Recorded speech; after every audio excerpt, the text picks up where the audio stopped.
আজ থেকে ঠিক 2 মাস আগে 17 জুন ইরান যুদ্ধ বন্ধের জন্য সমঝোতা স্মারকে সই করেছিলেন মার্কিন প্রেসিডেন্ট ডোনাল্ড ট্রাম্প। ইরানের পক্ষ থেকে সই করেছিলেন প্রেসিডেন্ট মাসুদ পেজেশকিয়ান। এই সমঝোতার মেয়াদ ছিল 2 মাস। অবশ্য 2 মাসের আগেই সমঝোতার এসপার ওসপার করে দিয়েছেন ট্রাম্প। সই করার মাত্র 10 দিন পরই 27 জুন ইরানে হামলা করেছিলেন তিনি। ট্রাম্পের দাবি ছিল ইরান সমঝোতা স্মারক লঙ্ঘন করেছে, আর ইরানের দাবি ছিল যুক্তরাষ্ট্র সমঝোতা লঙ্ঘন করেছে। 2 মাস পর আজ যখন সমঝোতা স্মারক রিনিউ বা নবায়ন করার কথা, যুদ্ধ থামিয়ে চূড়ান্ত চুক্তি করার কথা, তখন ইরান যুক্তরাষ্ট্রের সম্পর্ক যেন অনেকটাই মলিন। একদিকে যুক্তরাষ্ট্র দাবি করছে হরমুজ প্রণালীকে মার্কিন ভূখণ্ড ঘোষণা করার, অন্যদিকে ইরান বলছে ওমানের সঙ্গে মিলে তারা হরমুজ নিয়ন্ত্রণের আইন প্রণয়নের কাজ করছে।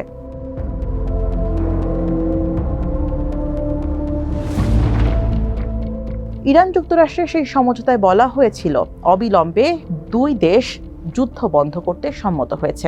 এই 2 দেশের মধ্যে 60 দিনের ভেতর একটি চূড়ান্ত চুক্তি হবে।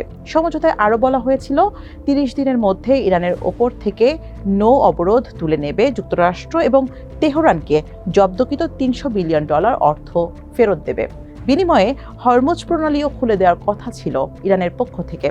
তেহরানও বলেছিল ইরান আর পারমাণবিক অস্ত্র বানাবে কিনা বা ইউরেনিয়াম সমৃদ্ধ করবে কিনা তা আলোচনার মাধ্যমে সমাধান করা হবে। কিন্তু সমঝোতা হলেও এসবের কিছুই মানেনি এই 2 দেশ। সব যেন কাগজে কলমেই বন্দী, বাস্তবতা থেকে বহু দূরে।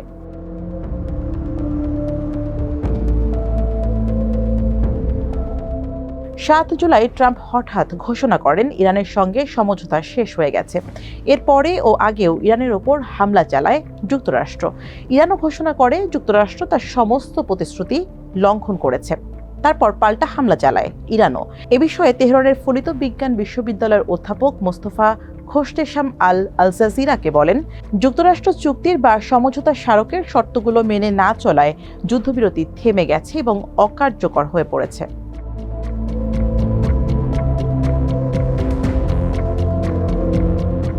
ইরান যুদ্ধ এখন এমন এক পর্যায়ে এসে পৌঁছেছে, কোনো পক্ষই আর সমঝোতা চায় না। টেলিগ্রামে দেওয়া এক পোস্টে সম্প্রতি ইরানের পররাষ্ট্রমন্ত্রী আব্বাস আরাকচি বলেছেন, আমরা যুক্তরাষ্ট্রের সঙ্গে আলোচনা পুনরায় শুরু করার কোনো সিদ্ধান্ত এখনো নেইনি। এদিকে ট্রাম্প বলেছেন, ইরান এখন শোচনীয়ভাবে পরাজিত হচ্ছে। পরাজিত করার পর খুব শীঘ্রই আমি হরমুজ প্রণালীকে মার্কিন যুক্তরাষ্ট্রের ভূখণ্ড হিসেবে ঘোষণা করব। মার্কিন অর্থমন্ত্রী স্কট বেসেন্টো বলেছেন, নতুন করে ইরানের ওপর অর্থনৈতিক চাপ প্রয়োগ করা হবে, তবে ইরানের প্রস্তুতিও কম নয়। সম্প্রতি আইআরজিসির সাবেক প্রধান মোহসেন রেজাইকে ইরানের সর্বোচ্চ নিরাপত্তা সংস্থা সুপ্রিম ন্যাশনাল সিকিউরিটি কাউন্সিলের নতুন প্রধান হিসেবে মনোনীত করা হয়েছে। বিশেষজ্ঞরা বলছেন, রেজাইয়ের নিয়োগ প্রমাণ করে যে ইরান সুবিধাজনক অবস্থায় রয়েছে। তেহরানের ওপর আরও চাপ প্রয়োগ করতে চাইলে ট্রাম্পের হাতে আর বেশি উপায় অবশিষ্ট নেই। আল জাজিরাকে এমনটাই জানিয়েছেন ওয়াশিংটন ডিসি ভিত্তিক স্টিমসন সেন্টারের ডিস্টিংগুইশ ফেলো বারবারা স্লাভিন।